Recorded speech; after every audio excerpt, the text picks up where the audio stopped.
Okay, so last night on the Tehilim 15. Okay, okay, so let us just get back into it by reviewing the pesukim again because they're very short, and then we'll recap from last time, and then I'll tell you what the plan is for today. Okay. Mizmor David, Hashem miyagur b'holecha, miyishkon b'har kachecha. Hashem, who will sojourn in your tent, who will dwell on your holy mountain. Holech tamim, one who walks with tamimus. Poel tzedek, one who acts with righteousness or who acts righteously. V'dover emes bilvavo, and speaks truth in his heart. Lo ragal al shono, there's no defamatory speech on his tongue. Lo asal l'reihu ra'a. He doesn't do evil to his fellow. V'cherpa lo nasa al krovo, he does not bear or place disgrace on his close one. Nivzeb einav nimas, one who's disgraceful in his eyes is disgusting, or one who's disgraceful in his eyes is disgusting. Ves yireh Hashem yichabed, he will honor those who fear Hashem. Nishbal harav lo yamir, he will swear even to his detriment and not go back.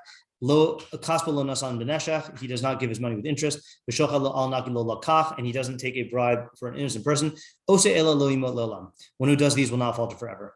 Okay, so last time we read two approaches. We read the Meiri and we read the Radak, and then we decided to go with the Radak because it was more appealing. Okay, the Radak's approach, just to recap, even though we're not going to focus on it intentionally at least, the Radak's approach was that this is talking about the main question that we had here, other than what are all the details, is what are the Oholech and Harkachecha? What does it mean to sojourn and dwell there? Are these two different things, or are they descriptions of the same thing? So that's the key question. Okay, so the Radak said it is talking about Shemayim, which means the realm of the non-physical existences, God and the angels, etc. And he says that this is talking about the neshama ha'elyona, so your rational soul. And the question is the theme is Mish Asa Masim Ha'ela B'chayav, someone who does these actions during his life, Tishkon Nishmas B'makom HaKavod Achar Moso, his soul will dwell in the place of kavod after death. So we said, I thought that the 13 Ikarim, or certain basic things in Kol Yisrael Yishlahem Chelik Olam Haba, that's what gets you Olam Haba. Now this is saying, here are these 11 items, right? So we started reading them and we're like, oh, this will take us to a different approach. And it ended up being that it sounds like he's talking about Kol Torah Kula, which is consistent with the Gemara, but also problematic, So for example, we started making the chart and we saw that Holech Tamim was good, is that he's not going into depth into the strategies of worldly attainments. Poel Tzedek, okay, he does all acts with Tzedek. Dover Emes Bilvavo, he has integrity. That was a nice idea between his action, speech, and thought, and his harmony of the self with reality. But then he starts getting into no evil in his speech or in his thoughts, and all mitzvahs lo saseh, and then it just spiraled into generalities there. Okay, I tried looking more into that, did not get very far. Okay, so what we're going to do is we're going to try doing the Meiri, and what I'm going to do is, since I came up with a theory for what the Meiri is saying, and I'm going to, usually my style is I like to let it organically emerge from the pesukim, but I think in the interest of time, I'm gonna state the theory at the outset, and then we're going to test the theory as we learn through the Meiri, because I have not had the opportunity to do that, and who knows whether we're going to have time. Okay, so let's reread the Meiri, and then I'll state the theory. Meiri theory. Meiri says, "Miyagur Hashem Yigor Olacha Kvar Bi'arnu Bi'al Dusein B'Chibur Tshuva." We explained in our youth in the Chibur Tshuva, Shemigeter Baal HaTshuva Umitana'av, that one of the definitions of the Baal Tshuva and one of the conditions is Likmios La'atma Tchunos Chadashos V'Saras Midos Megunos, is to acquire new dispositions and removing bad midos. Even in things that are not a complete avera, and in acquiring every good midah, even in something that's not a distinct mitzvah. And in chasing after actions of chesed, I think here chesed meaning extra righteousness beyond the letter of the law. So too, a person who wants to perfect himself in all in the utmost degree of perfection, needs to cling to these ways. And to make known this, Amar, he says, Hashem who can dwell in your tent. Who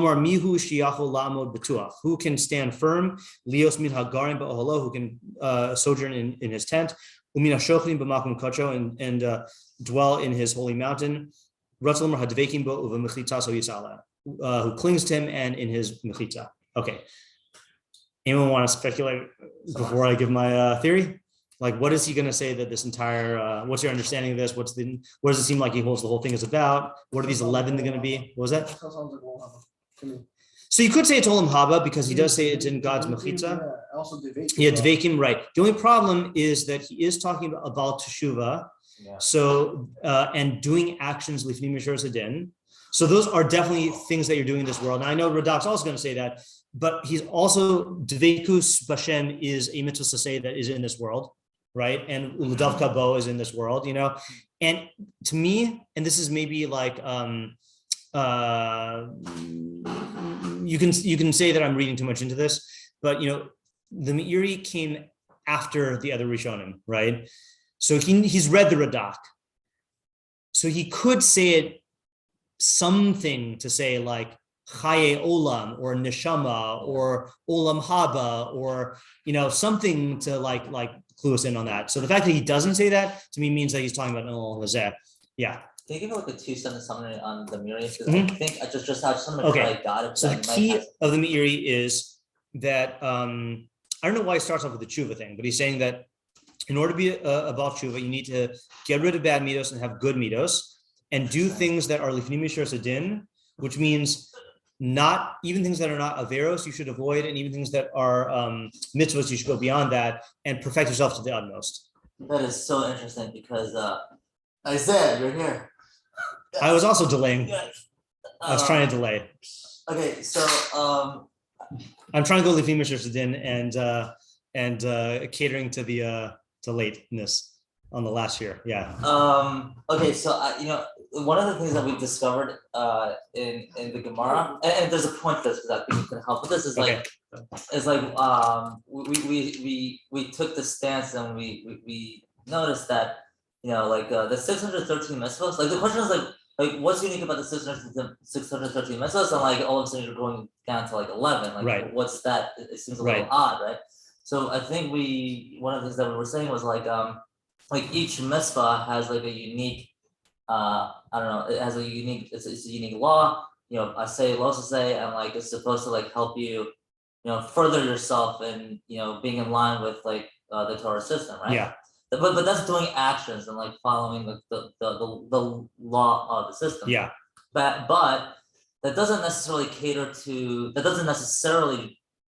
to your personal perfection, because like there are discrepancies. Yeah. You know, like you could follow the letter of the law, but if it doesn't perfect you, right, then like what's the point? Right. So then we noticed that in at least learning it within the Gemara, that like these aren't just following the letter of the law, it's going beyond that, and it says a lot of examples, and we were wondering like why, what's the point? Yeah.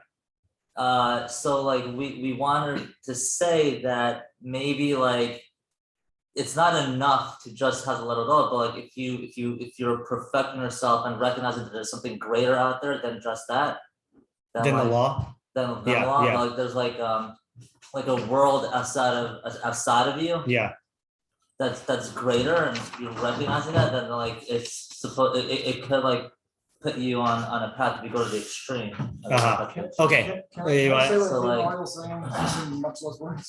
Sure, you said because you're much. I think it was like a couple words. I think it's something you said. Okay. Is he's telling you how to be a chassid. Okay, all right. You're definitely on a good track there. That's what it sounds like. Okay, that's a very concise way to say it. Yeah, you want to add something? That's true. Yeah. Yeah. This is that, but that like when you recognize the perfections that the Torah system is trying to give you. Yeah. But this perek is showing you about someone who like recognizes those perfections and then realizes they have to apply them to the rest of their life and not just the Torah system. It's like imperative because that is perfection. Like that's what they have to do. Okay, yeah. So I think you guys are on the right track. I'm gonna withhold my comments till I hear everyone. Yeah, Ayala. I was gonna say maybe the same thing, but these are more specifically like categories of perfection, or like the categories of perfection for the I'm glad you said that, because I'm going to disagree with that. I think that is no, I'm glad. I think that is the tempting approach to take, and I'm going to be I'm gonna disagree with that, and I don't know if it's because my intuition is telling me or because I'm lazy, and I'm hoping that that's not like that. Okay, so let me state my theory, and it's a two-pronged theory. Okay, prong number one is like what you guys are saying. Okay, which is that we talk about lifnei mishur sedin a lot. Okay, and being a chassid. Okay, but my theory is that this is showing that there is a derech of halicha lifnei mishur sedin. Okay, in other words, it's easy to just take the shiur sedin and say, okay, I just got to go beyond it.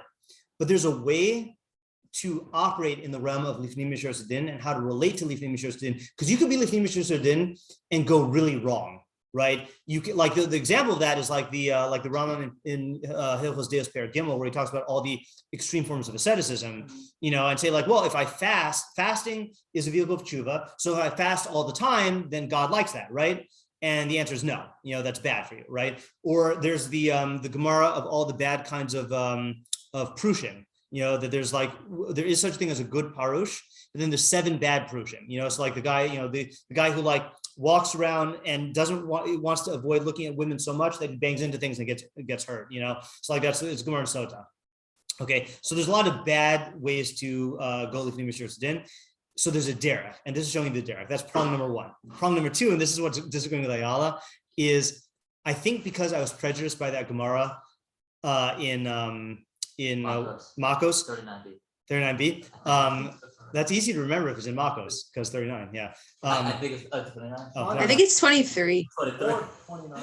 I was completely okay, 23. All right, well, we can set this right now, right? Let's make a mnemonic right now. 23. Okay, there you go. All right. Yeah. I'm gonna forget tomorrow. Okay, so I think I was biased into thinking that these are like mutually exclusive comprehensive categories. Okay, like these are the 11 drachim. Okay, but what I want to say is no. These are just examples of what types of cheshbonos a person who walks lifnei mishur sedin has to do. But this is not mutually exclusive. In fact, by definition, you can't teach this, right? You can't like make laws for going lifnei mishur sedin because that would be like a shiur sedin, right? You can't script it out, So these are examples of how you would go lifnei mishur sedin in order to maximize your perfection. Okay. Yeah. So then how does that work with the Gemara which said that David condensed? Well, that's talking about the system of Taryag. Okay. I mean, they're learning it in a different way. They're learning it in their own way. I don't know if it's different. That's saying that he's taking all of Taryag, which is the shiur sedin, and then reducing it. And Meiri is definitely not taking it that way, right? So he's saying that this is taking, that's saying that perek tesvav is for a lower level, right? Make it more accessible. According to him, it's the highest level, Yeah. Tomorrow? It's just a comment, I think. Sure. I don't know if this is a good reason to like a theory, but I feel like this is an important thing to talk about. So I kind of hope this is what he's talking about. So right, definitely, yeah. So I think that's good also, right? It's like, even if this ends up not being what he's talking about, we're gonna get good ideas out of this, I hope. Okay, I know we're at least gonna get as good of ideas as I prepared with Ken. Okay, once we get past that, no guarantees. Ariel and then I'll after. Yeah, I think that might be the Havamina Maskana maybe, because like Rabban Gamliel holds like it's a really like a high level. Because like he says like you have to do all of them. Yeah, you have to do all of them. Yeah. And then the Gemara said, no, you don't. You just have to do one and one falter. So like, I'm wondering maybe if that. All right, that's for you and Isaiah to work out. I'm not working on the Gemara. Okay. I think so. All right, great. All right, Ayala. I don't know if we're going to answer this, but what is the difference between a chassid and a tzaddik? Here. So the basic definition is tzaddik means that you're fulfilling your obligations, and chassid means you're going beyond your obligations. Tzaddik. In this case, that's what it means. Obviously, tzaddik can be used in different ways, in different contexts in different ways. But I think that's what we'd be using it here. Okay, ready to start? Okay, so if I'm right, then you'll see what we mean as we go through different examples. And if I'm wrong, then we'll find a new theory, I hope. Okay, also another advantage of the Meiri is we've been counting 11 Meiri actually, I think, has 9. Okay, so he goes, 8. Holech Tamim Upol Tzedek, he combines into 1. Dover Emes Bilvavo is the second one. Logo Ragal Alashono Lo Asal Rehura is a third one. Chebra Lonas Al Krov is a fourth. Nivzeb Einav Nimas is a fifth. Es Yurashem Yichabed is a sixth. Nishbra Laharav Lo Yamir is a seventh. Kasper Lonas Ameneshech V'Shocha Al Naki Lo Lakak is an eighth. And he doesn't. And he takes the last snippet as just like everyone take. You mean the Lom? Yeah, that everyone takes as not its own step. And what your theory is? My theory is this is that there is. It's not enough to just take things and go lifnim mishras din. There's a derech for how you live a life lifnim mishras din, and these are illustrations or examples of that. Okay, so the first one I think will be the clearest. Okay, I'm praying. Okay, holech tamin, one who goes tamin. What does this mean? Ratzalomar shalo yisga'e v'yistarer b'meh madlikin b'meh sheyigi'elu me'avodas habora. So the person is not haughty and doesn't yistar is like he doesn't lord it over other people in what he has reached in the level of avodas habore. Okay, v'hu amro, and this is what it means when it says upoel tzedek, klomar im heyosa poel tzedek, that even though he acts righteously, okay, I recant what I said. I don't know. You asked what a tzaddik is, and I said it means you're fulfilling your obligations. He's saying poel tzedek is v'hu tachlis yosher amidos. Tzedek here means the utmost level of ethical perfection. Okay, perfection of midos. Who holich b'tmimus of shiflus. He walks with tmimus, which we have to see what the best translation for that is, and shiflus is lowliness. V'lo yispaer v'lo yisnase b'masav. He doesn't glorify himself or exalt himself through his actions, but he diminishes it in his eyes. Okay. He diminishes the actions. He diminishes his actions. Yeah, I think so. Yeah. Okay. So we'll type the summary here, but we have to analyze this. Okay. So even though he has reached high levels of ethical perfection, he walks with tamimus and lowliness and isn't haughty, doesn't lord it over others, doesn't glorify himself or exalt himself with his actions, but minimizes them. Okay, so yeah, Isaiah. So is it possible to have reached high levels of ethical perfection and not do this? Apparently, yes. Okay, apparently, yes. But I'm going to ask a bigger question. This is the question that Ken asked, and this might lead to a third prong of the theory. Okay, so Ken said the whole depiction in the perek is this guy has merited to dwell in God's tent and ascended the holy mountain. So that is a great thing, right? In that it's very rare, to get to that, right? So how, like, shouldn't he view it as a big thing? Well, he knows it's a big thing. Right. He just doesn't act like it. Okay, so one way to take it is that he doesn't act in a way that is that does all these things. And I think you could read that through the words. Where is it? Through the words lo yisgae. You can say he doesn't make himself haughty in action, vistar, and lord it over people in action, and lo yispire, doesn't glorify himself in action, lo yisnase, and doesn't exalt himself in action. You can't say that's in action. That's in his own eyes. It's diminished in his own eyes, meaning he views it as not a big thing. Okay, and I'll give you an example of this. Okay, can you think of another example in Chumash where a certain person treats perfection as though it's not really a big thing?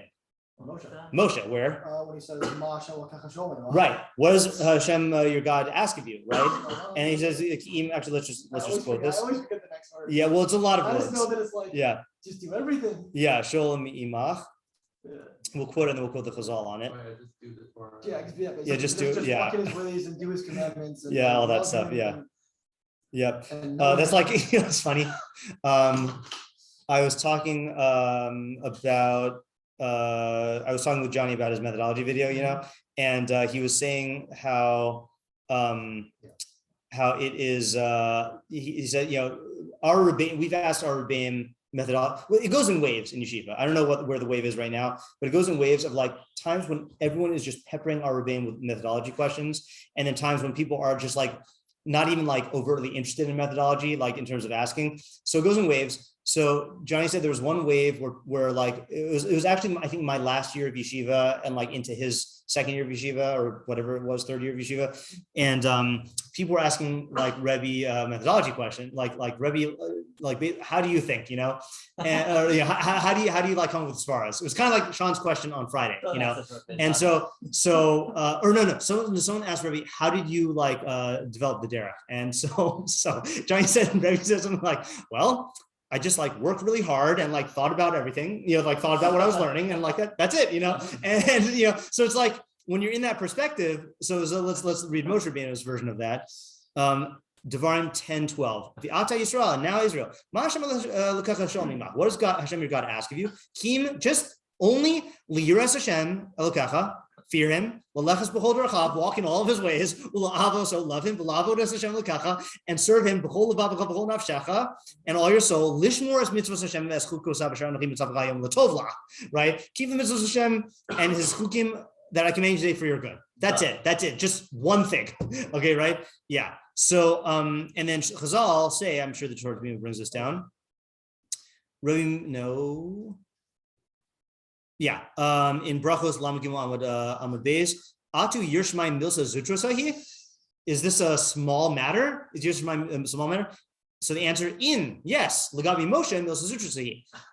Vis-a-vis Moshe, it's a small thing. Kidu Rabbi Chanina, it's like Rabbi Chanina. Amar Mashal Adam Shemavakshi Mimenu Kli Gadol V'Yeshlo. So it's like if you ask a guy for a big kli, which I'll say it in monetary terms because I find that easier. You ask a rich guy, can you lend me $100, right? And he has it. Kli katan. It's like a small change for him. Kli katan ve'inlo. But if you ask someone for something small and he doesn't have it, you ask someone who's poor for like, do you have like $1 you can lend me? Give me domelav kli gadol. That's like a big thing, And then there's a whole drasha saran on like, okay, that's very nice, but like, how did Moshe not know that he was talking to people who didn't do things that way, But a similar thing here is like, that's the impression I'm getting, that this person is viewing this high level of perfection as a small thing, okay? And it's true, in action, he's not learning it over people. But the question is like, how does that work, given the fact that it is a very, very high thing? And I don't think there's one answer to this. I'm curious what your thoughts are. Tomorrow. This is based on something that I heard in a TTL shiur recently. Sure. So this is attributing this to Rebbe inspired, I guess. That brought to you by True Rebbe. Inspired by True Rebbe, yeah. Yeah, exactly. Yeah. So this idea, I think, of like your framework, like, yeah, he's a lot better off than other people. Yeah. But he's not, if you thinking about it in absolute terms, like the scale of human ability is very small. I think that framework could make you think that it's small. Okay. Meaning in terms of like, when you say scale of human ability, what do you mean by that? Just elaborate, because I guess like in the context I think that Rebbe was talking about was like chachma. But like what a person can know, what a human being is able to know, right. You might know a lot more than the other guy, but you don't know like a lot compared to in grand scheme of things. Yeah, right? Yeah. Meaning like that's the one of my favorite Newton quote, right? False peaks. False peaks? Yeah. I'm not sure. Yeah. Newton. Newton. Your name is now Mickey Mouse. Mickey Mouse. What? Newton is now. Okay. Yeah. Newton. Wait, how did it pick that up? Seashell. Because I was typing in Hebrew. But it picked it up, even though you seashell. typed it. Yeah, I think so. Yeah. Just like if you try typing in Facebook, it comes out in Hebrew cashback, and then it picks it up. Yeah.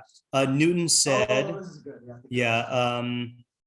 It's interesting. I didn't realize he put it in terms of other people. He says, I do not know what I may appear to the world, but to myself, I seem to have been only like a boy playing on the seashore and diverting myself in now and then finding a smoother pebble or a prettier shell than ordinary, whilst the great ocean of truth lay all undiscovered before me.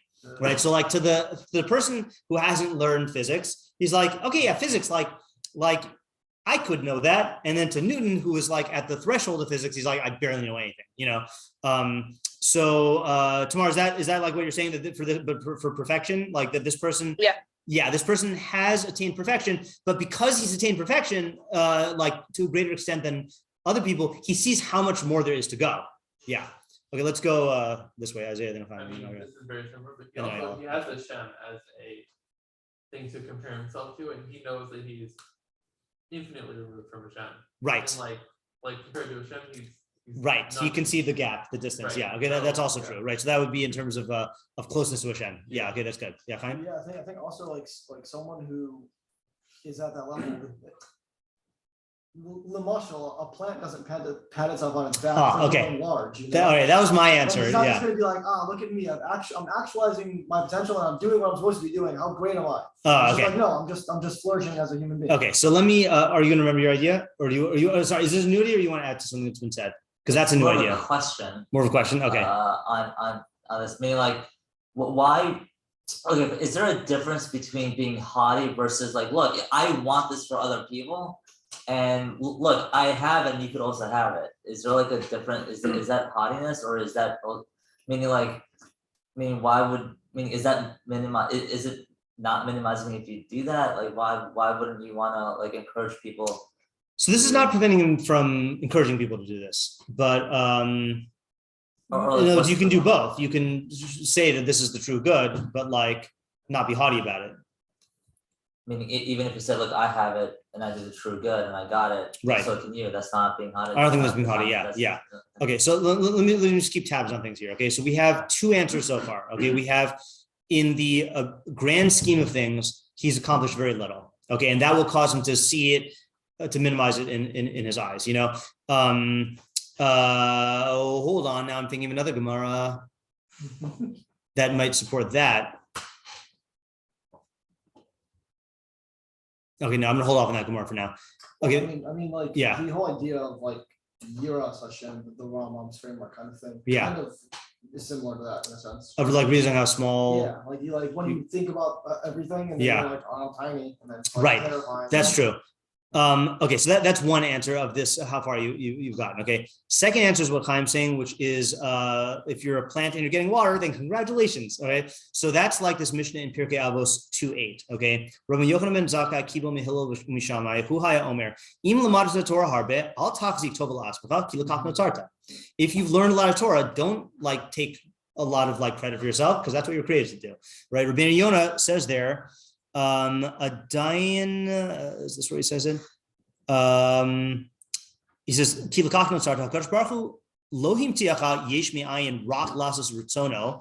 Oh man, okay. I this, you know what? I still can't trust Rabbi Yonah's and Avos. So I'm gonna look it up here. That's not all Torah's fault. It's the.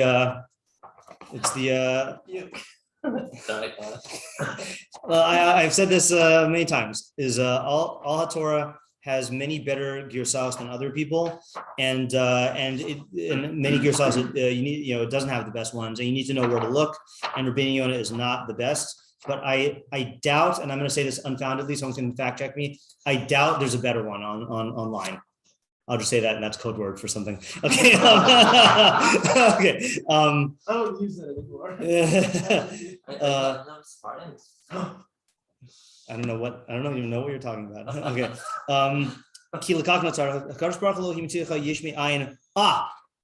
My spidey sense went off. Rock lasos taraso. Is that rock also? Oh. Okay. Okay. Yeah. Very good. How you can tell when your spidey sense is good is if your spidey sense is in line with the actual reality. Okay, yeah. So God only brought us into created us yesh me'ayin to do His Torah. Therefore, you shouldn't like take all this credit for yourself if you've done a lot of Torah. That's why you were created. So he says it's like a guy who owed money and he pays off his debt. Do we like applaud him? No, right? That's what you're supposed to do with the debt. You're supposed to pay it. Gam kain hi al ha-mitzvos. This is also true for mitzvos. She'im asisa mitzvos harbe al tachzik tov la'atmecha ki l'kach notzarta. Because if you've done a lot of mitzvos, then don't take credit for yourself because that's what you're created to do. Yeah. So the problem I have with this approach is that it's true this is what he's created to do, but 99.9% of the people in existence don't get to do. Okay, so that was Ken's objection. Yeah. Okay, you want to answer that? Yeah. So what? Just because other people are failing at being good plants means that when you're a good plant, you should pat yourself on the back? I'm going to bust this out. Okay, now if you've read this recently, hopefully you'll still get out of it. But if you haven't read it before, then you're for a treat. I say you should read this every year. I read it on Erev Yom Kippurim, Socrates and me. Oh, I don't know that. Oh, you're in for a treat. Okay, read this. I recommend reading this whenever. Okay, don't tell like the halakhic authorities, but when everyone else is reading Tefilah Zaka or the video Bakacha of Rebbe Bakia, I read this. Okay, so this is from Richard Mitchell. No, I didn't read it. I didn't write this. Richard Mitchell of The Gift of Fire. Okay. So, and this is somewhat of a lengthy excerpt, but it is one of the best excerpts of anything. Okay. This is up there with This Is Water. Okay. So this is from chapter 1 of his book entitled Who is Socrates Now That We Need Him? Have you read this? No. Oh, okay, good. All right. So I think I printed this out when I was in McDonald's. I think you did. Yeah, I think you did. Okay. I imagine. No, I do think you did. Yeah. I think you either told me about it or I sent it to you. Oh. Okay. I imagine some well-informed and largely wise visitor from another world who comes to Earth to study us.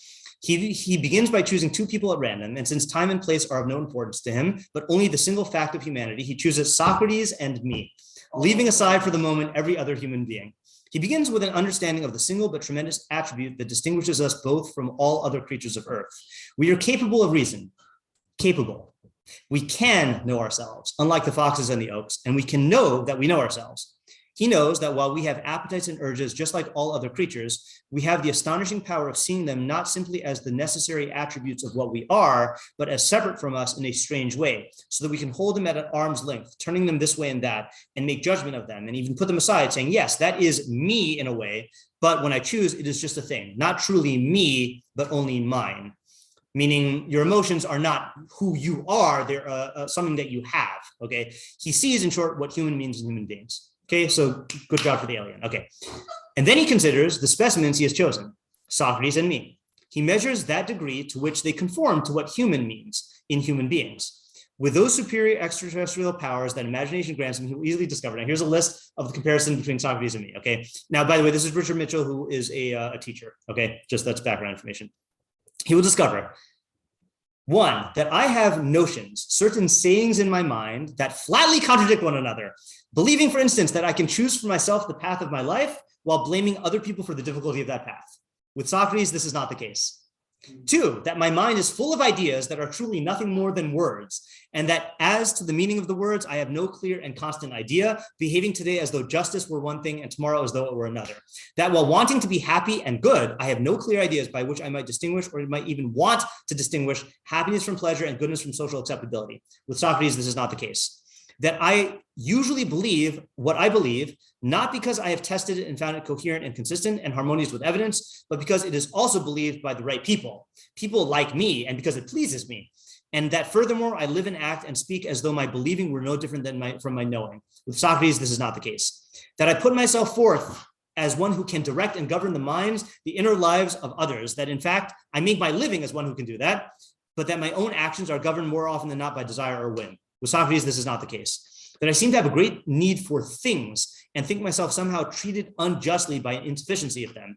And that this insufficiency, which seems strangely to persist even after I get a hold of the thing whose necessity I have most recently noted, prevents in me that cheerful and temperate disposition to which I deem myself entitled. With Socrates, this is not the case. That I seem to know what I want, but I have no way of figuring out whether I should want what I want. And that indeed, it does not occur to me that I should be able to figure that out. With Socrates, this is not the case. And that in short and in general, my mind, the thing that makes us most human, is not doing the steering of this life, but is usually being hustled along on a wild ride by the disorderly and conflicting commands of whole hosts of notions, appetites, hopes, and fears. With Socrates, this is not the case. Okay, is this really getting you right in the self? Yeah, okay. How could the alien inquirer help concluding that there is something wrong with me and that the humanness that is indeed in me has been somehow broken, which he can clearly see by comparing me with Socrates? Must he not decide that Socrates is the normal human and I am the freak, the distortion of human nature? Okay, so in other words, this is the argument you're making, right? That really this tzaddik or this chassid is really just doing what human beings were created to do and being what human beings were created to be. He's the normal one and everyone else is the freak. Okay, now I'm going to read this just for the sake of completeness. Okay, this next part is my favorite paragraph, even though I love all of this. When he pronounces me the freak and Socrates the perfectly ordinary normal human being, living quite obviously as perhaps only an alien can see by the power of that which most makes a human, shall I defend myself by appeal to the principle of majority who rule? Right, that's the question of like everyone else, right? Shall I say, well, after all, Socrates is only one human being and all the others are more like me? Would I not prove myself all the more the freak by my dependence on such a preposterously irrelevant principle? If that visitor were rude, might he well point out that my ability to see, on the one hand, what is natural to human beings, and to claim on the other that its absence is only natural and thus normal, is just the sort of reasoning that he would expect of a freak, whose very freakishness is seen in his inability to do what is simply natural to a species, that is to make sense? Okay. That's good. Yeah, it's very good. Yeah. Okay, now here's the defense of Socrates, the apology, so to speak. But Socrates would defend me. He would say, for he has said this very often, no, my young friend is not truly a freak. And this is the part that I think is important to think about going into Yom Kippurim. Okay, he's not truly a freak. All that I can do, he can do. He just doesn't do it. And if he doesn't do it, it is because of something else that is natural to human beings, and just as human as the powers that you rightly find human in me. Before we awaken, we must sleep, and some of us sleep deeper and longer than others. It may be that unless we are awakened by some help from other human beings, we sleep our lives away and never come into those powers, but we can be awakened. Last paragraph. In that respect, my friend is not a freak.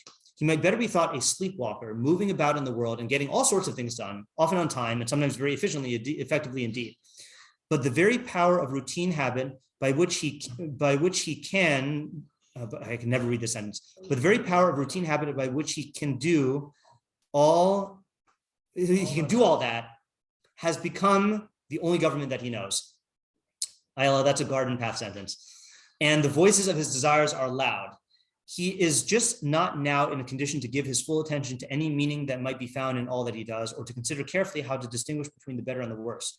He might be thought a child, and a perfectly natural child, who still lives in that curious, glorious haze of youth when only desire seems worthy of obedience, and when the mighty fact of the world that is so very there looms immeasurably larger than the fact of the self that is in that world. He might grow up, and it is this mightness in him that makes him truly human, however he may look like a freak just now.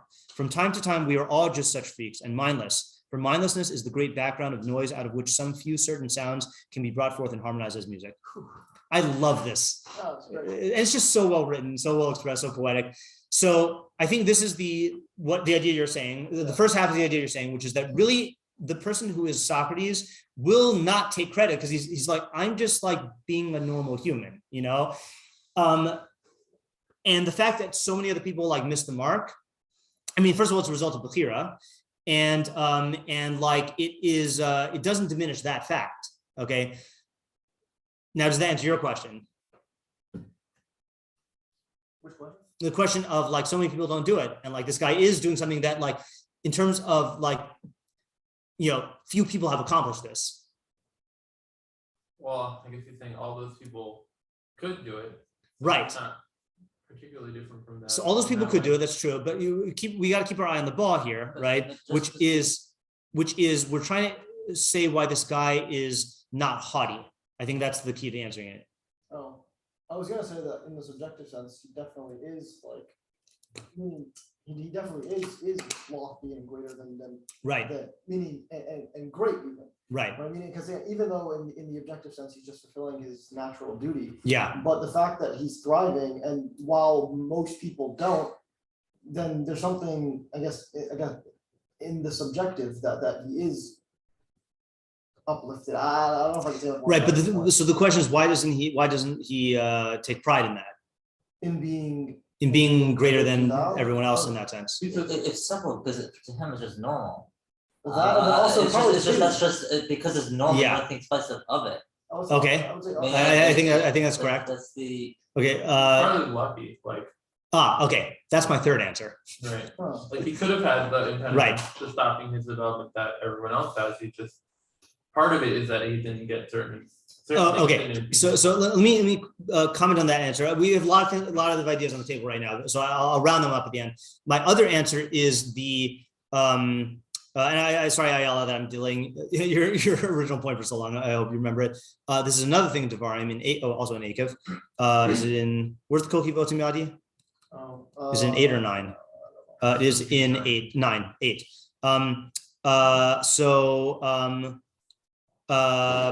v'savata, this is in 8:12. Lest you eat and be satisfied with batim tovim tivnei v'yashavta, and you build all these houses, and he talks about all the wealth. V'amarta bilvavacha, and you'll say in your heart, Kol kivotim yadi asa li asachai alzeh. My strength and the might of my hand made me this wealth. V'zacharta es Hashem elokecha, you should remember Hashem your God, ki hu anosen lecha koach la'asos chayil. Hashem is the one who gave you the ability to make wealth, right? So that's for making wealth. You did exercise your bechira to make wealth, but all of the abilities and factors that were there are from Hashem, right? So if you had been born in, if you're someone who's like very wealthy, let's say Warren Buffett, he's good at investing. If Warren Buffett had been born in some like as some serf in a medieval like whatever they were back then, and like subject to a lord, I don't care how good you are at investing, you're not going to make money farming the land, So in terms of your perfection, this chassid is going to recognize how much was not in his control. How much was his bracha from Hashem. Okay, so that is one answer. Yeah, David, you had another anscer? I was going to say he's just not going to think comparatively. Okay, and that's the final answer. Okay, yeah. I had written down 3 answers here. Let me just make just glance at my notes here. I had written in my notes from Ken, Kochi votim yadi. It's not a big deal. Oh, like the straight A student. Oh, okay, that was Ken's analogy, and not in a relative value system. Okay, so the third answer. Yeah, you want? Yeah. I think it's also like probably why he's not doing that. Yeah. As far as each person has their own, like you're only going to be as good as what you can do, but other people really are irrelevant to what your capabilities are. Right. And within that, then I'm assuming this type of person who recognizes that, and the fact that other people can do this, other people can do that, like they were just born and given their situation. Right. Or that I'm given born my situation, so I'm just going to focus on what's. Okay. Good. So this is another idea, which is that he. Okay, actually, maybe this straddles 2 ideas. When you said it's not relative, first of all, he is not comparing himself to other people. Yeah. Right. And I think this naturally happens the more excellent you get in your craft, lishma, that like you start off in a competitive value framework where you're measuring yourself against other people and you want to be the best. But the people who are the best are concerned only with competing with themselves and their own potential and just partaking of the craft. They're not looking around and like comparing themselves to other people. Jiro, who dreams of sushi, doesn't care that he's the best sushi chef. He just wants to make the best sushi possible. So all of those other values, like relative things, fall away. And then the other foot that was straddling, the other thing I think is straddling the idea of the koki votim yadi is everyone has their own circumstances, and like you can't judge these other people, for not taking advantage of them because you don't know what their situation is, and like they're making, as Sean would say, they're doing the best they can with the tools they have, or Sean would at least debate that, Chaim, you want to say something? Oh, sorry, saying blessing the Lord. Just the last point. Yeah. You're talking about with like the subjective value system. Yeah. Just remind me, was it the Radak last week who said that's one of the things we're talking about?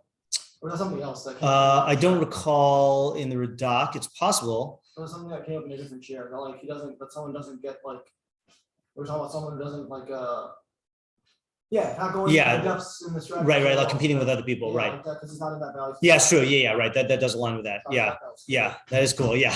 Ayala, and then I'll summarize what we have here. Okay, I have 2 points. One point is also based off of everything that we already said. I also think that like when we are comparing ourselves to other people, or we may not, because like what's on our consciousness is kind of like where we're at, and that we kind of take for granted as like, of course you're going to be here. So I thought of an example of like going through school and like let's say graduating high school, having taken like knowing trigonometry, math, right? And I don't think anyone would feel like proud about that. I think because of all the 3 factors that we said, because like that was the path that was set out. That was like the potential. They just did it. Also, there was like so much from other people of like teachers, whatever, it wasn't them. Right. And also they realize how much more there is to know. And like, really, this doesn't mean so much. And okay, right. Yeah. That's a good example. Yeah, that's a good example. You said you had two things? The first is also, I think, like what's on our consciousness is just where we're at now. So it's like, you don't even think of like, and because there is so much more, it's like, I don't know. It's kind of a combination of all the ideas, but more of just like what we're aware of. Yeah, I hear what you're saying. Yeah, you're seeing things from the vantage point that you're at. Yeah. I think also there's another aspect of why he wouldn't like lord himself over. Yeah. Because someone from that perspective, he's gonna just. I feel like he would just like pity. That's how I felt also. Right. Right. Like Socrates and saying like this, my friend is a sleepwalker. Like I'm sad that he hasn't been woken up, and I will try to help him wake up. That's where your thing comes in, Ariel. Is like you will try to like spread the good to other people. Right. Just another thing. Yeah. Like, isn't Socrates just kind of like saying that like he's ill? I mean, he's the other guy. Yeah. He's ill. It's not like he. Right. Yeah. Right. The only reason why he's like an illness. Yeah. He's like the only reason why like he's defending him is not because he's supposed to be the person. I mean he's normal. Right. It's just because he's ill. Right. Yeah. Exactly. Yeah. So, right. Like, right. That's not really like the. I mean, I don't see how that's a defense. Really, it's almost like a backhanded slap in a way. Well, he's explaining to the alien like how this guy is also human, and he's saying that part of being a human is your potentiality, which is actualized through bechira based on knowledge. So everyone starts off ignorant, and everyone starts off only being able to choose like the life of the emotions and the appetites, which is in front of them, and that's where this guy's at. Like in the same way that you wouldn't like, it's not a slap in the face if you say that a baby is just like not thinking. That's just how babies are, and that's how most people are. Most people are babies for most of their life. Yeah. Yeah. No. Okay. All right. So let's just summarize what we have here. Okay. In writing. Okay. So our question was, why isn't he haughty? Okay. So we have answer one is he sees how much more there is to go, or how much. That's not that good English. How much farther? How much? I always say it's farther or further. How much further there is to go. Okay, I don't know if that's true. Okay, answer two is he's just doing what is normal to a human. Nothing to write home about. Okay. And this is the Socrates is normal. And Ken's example of this was if you my apologies to anyone who who relates to this on the opposite side. To straight A students, okay, people like look at that and are like that's like crazy, like impressive or whatever. I think there are a lot of straight A students who, if you ask them, like, how did you do that? They'll be like, well, like I managed my time and like I studied and I did there's no trick to it. That's the thing, is I think that from the vantage point of someone who is distant from that particular perfection, I think there's this feeling that it takes some superhuman feat or inborn talent or no, there's like, and this is like the premise of like atomic habits and high habits is like, no, there are like drachim to do this, and like you just do it and you get the results, and that's not to judge the people who don't get that. That's yeah, David. And what was it? I could wait till after. Okay. Yeah, sure. Yeah, let's get all of them down. Answer number three is he realizes how much he can't take credit for. All right, so this is the kochi v'otem yadi. Kochi v'otem yadi. So he's not haughty about that. And then the fourth one was he's not operating in a relative value system. So he's not going to be interested in comparing himself to others. Yeah, David? Yeah, I mean, I'm just saying also as far as like what we call Moshe and Ami call it. Yes. Somebody seems to be like describing, I mean, someone was like, and then the why isn't he haughty? Moshe Anavi. Yeah.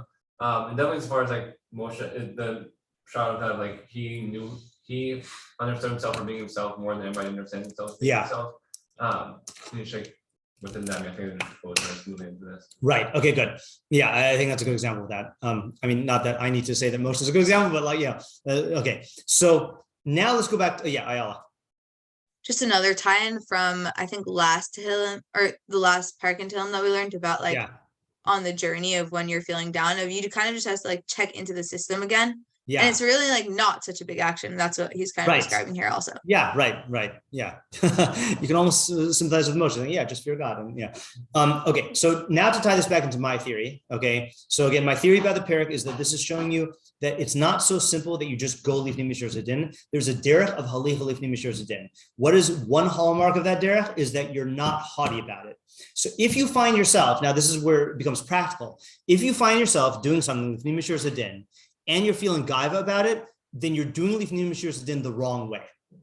Okay, and I mean this in all areas, right? If you are like, let's say, for example, extra machmir, right, on something, if you're extra medakdek on something, if you're extra like zahir on something, and you have this feeling that I am better than other people because I'm machmir, medakdek, or zahir, then you're totally off. That at best won't lead you to perfection, and at worst will actively harm your perfection. Yeah. Okay. So you know we like talk about lalishma, balishma. Mitoch shalolishma, balishma. Yeah. So what did I say that wrong? Oh, I don't know what you said. You said some of the words, but that was that's exactly it, right? So yeah. I mean, okay, let's say I do something with him or then. Yeah.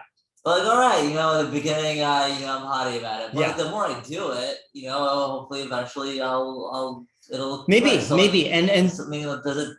Okay, yeah, in the beginning, it may discount it a little bit. It's not on a higher level, but like. So this is let me address that from a methodological standpoint, okay, and then I'll take particular answers.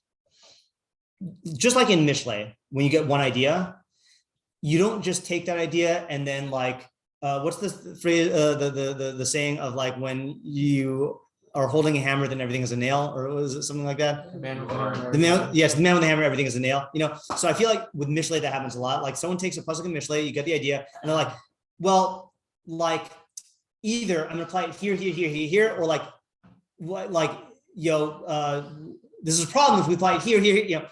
No, that's not how Mishlei works. Mishlei is giving you one idea for your toolkit. Okay, same thing in Tehilim, right? In Tehilim, that even though there are universal ideas, this is telling you that there is a derech of lifnei mishur zadin in order to perfect yourself. Now, does that mean that it's all or nothing, and that either you should do this perfectly or not? And how do you reconcile that with mitoch shalolishma balishma? And how do you reconcile that with in halacha we say that you should do chumrah?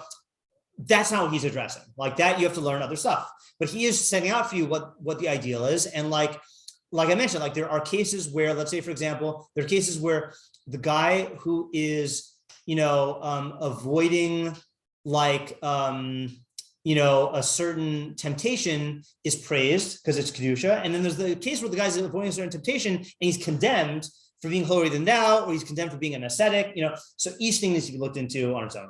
This is just saying the general that there's a derech. Yeah, fine. Is it also that like it's something that I've asked like with Pesach about? Yeah. About like because the Ram talks about the lowest of kavod. Yeah. In the instruction of Hegel, that's like how you know between like kavod and gaiva. Yeah. Right? And it seems like the Ram's being adopted there. He's saying that there's a certain lowishma that could feel like gaiva maybe, and that is okay, and that would be kavod. And like those are two different. Oh, that's interesting. Yeah, that's possible, right? So like.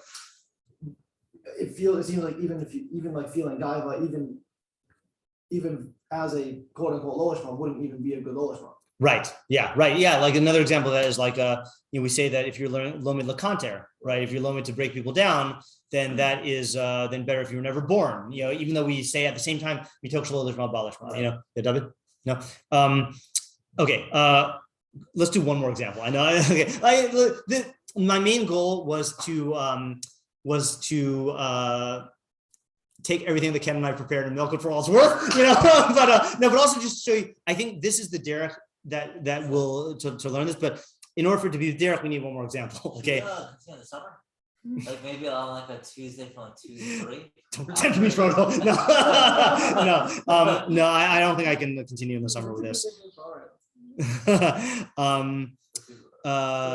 Okay, where were we? Okay, I want to do the not the Dor Emes Bilvavo. I want to do the Lo Raga Al Lashano. Okay, so this confuses us so much. Okay, Lo Raga Al Lashano. So he doesn't speak defamatorily. Ratzalamar Shenaasu Lo Kalos Kachamuros. That things that are like light or insignificant are treated by him as stringent. Okay. V'ragal hum inyan rechilus. So he takes the same thing we said. Ragal is like gossip. He doesn't slander or speak gossip about his fellow. Same thing is distancing himself from lashon hara. That's what it means when it says he doesn't do ra'a to his fellow. Even speaking badly about him in any little way, he doesn't do. Now this really confused us. Okay. It's not, how's it not? Yeah. First of all, this is not lifnei mishur zedin, right? Like this is talking about he's keeping halacha. Secondly, he says not speaking lashon hara is an example of treating kalos kachamuros. Well, guess what? Rechilus is not a kala, one of the kalos. In fact, Rambam says it's machri v'sa'olam, and go learn what happens to Doeg Hadomi. It results in killing laharog nefashos rabbis Israel, right? So, like, what is he even saying? Yeah.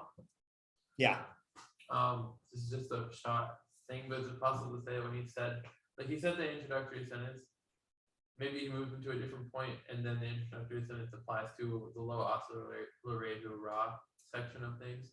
Yeah, like that's what's called and being treated like homework. I don't know. Well, what do you mean by that? That it's really the dibor v'hotzas diva b'shem etzalav. Yeah, that's the call thing that's treated as homework. Okay, so you're correct. Okay, but I think we need to explain that though, right? Because so in what sense is it call? Yeah, I think it's because it's easy to do. It's easy to do, right? Yeah. Not kalos and chamuros in the system. Yeah. Call and chamur to him. Okay. Right, like he treats speaking lashon hara about someone as if like I don't know, it's like murder or something like that. Right. Which it is compared to that. Yeah. But like the same way that he wouldn't contemplate murder. Right.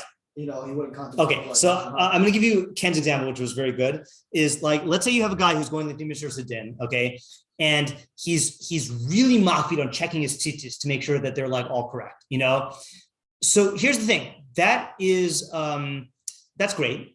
Okay, not going to degrade that guy, right? But if that same guy then is just like speaking like badly about his friend, he's got his chumrah weighing thing messed up. Like it is very like easy to like just to check to be mocking about your thesis. Like so I think the derech here is like this guy. So in other words, like this. There are people who make decisions about lifnei mishur zedin and not lifnei mishur zedin based on how easy it is for them to get the chumrah points or to care about something, like in other words, like let's say for example when it comes to things that are socially, there's a social taboo against, it's very easy to be machmir on that. But there's no social taboo against rechilus, or avach lashon hara. So this guy is going to have to not be in a personal, like he's going to have to not be bound by personal weighings of kal and chamor or societal weighing of kal and chamor. He has to care about it in terms of the actual system, the actual perfection. Yeah, David. Okay. And then Ariel. Yeah. Okay, I'm not going to this is what you guys are saying. It's not to the way that you're learning this. Yeah. They also just think to what Stella had said of the Shulchan thing that he had. This is both an easy thing to like in an action is an easy thing to do. It's also a very easy thing to like wiggle your way out of. This wasn't actually battle I had done. Like It's a very easy thing to like. I wasn't really saying. So just even within that, also he's not even getting close to anything. Correct. Right. It's a real harchaka. Yeah. Ariel. Yeah. Would you say the same thing for an individual who, it's easier for him to do something take one mitzvah and go look in that versus others because it's difficult for him. So I think that's akin to your other question, which is like, shouldn't we say that you should like lean into the lifnim mishur in areas that are easy for you, right? Like, let's say, for example, giving tzedakah is easy for you, so we should say, go lifnim mishur in that area. You're going to do a lot more good. And I would say, Hanami, yeah, we should do that, right? But that's not the point this is making. The point this is making is that in order to reach the perfection of someone who's holech lifnim mishur zadin, you have to transcend your own internal senses and limitations of kal v'kamor and go based on what the system dictates. Meaning, like, he should treat every mitzvah equally, but like he should play into its strengths. Meaning, like, yeah, definitely, right, yeah, Isaiah, and then tomorrow. So just maybe to summarize, so are we saying that what he does is that there are certain like things that are wrong to do that it's easy to do, but for him, he's on a level where like this, it's not easy to do them anymore. It's like they're removed from him. Like, so I would say reverse, that there are certain averos, let's say, that are easy for him to do or that are easy to overlook, and he will, part of the derech of being holech lifnim mishur zadin is not letting that dictate how important the thing is to him, right? The fact that it's easy to be over on this aver, most people, if it's easy to be over on something, then they'll go with that. They just won't be careful about it. He will let the system dictate, what he's careful about. Yeah, Tamar? Are you addressing the he doesn't harm his friend even in speech? Yeah, I think that's what he means. He's saying he certainly won't harm his friend in other areas that are more obvious, like he's not going to punch his friend, but even in speech, which is very easy to do and very socially like acceptable and stuff, he's going to be careful to that extent. Yeah. Or what are the other six? Yeah, I'll give you one more. Okay, I'll give you one more because I really wanted to go back to this one. In the Cherpa Lo Nas Al Krovo, he doesn't bear disgrace over his fellow. So he gives a couple interpretations, then he gives his own. That's Lilafar Lashita Zo Shaderech Klal Hitiv Masav Nisham Yasosam. He improves his actions and is careful about them. Achlo Hesi Cherpa Al Havav Krovav. I read this last time, to the point where he is not a cause of shame to his loved ones and his relatives. Bahan Hagosav Hakdumos.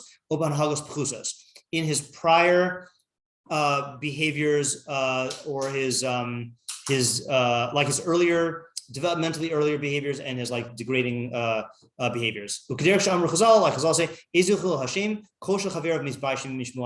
what is Hashem? Anything that your friends would be ashamed to hear about.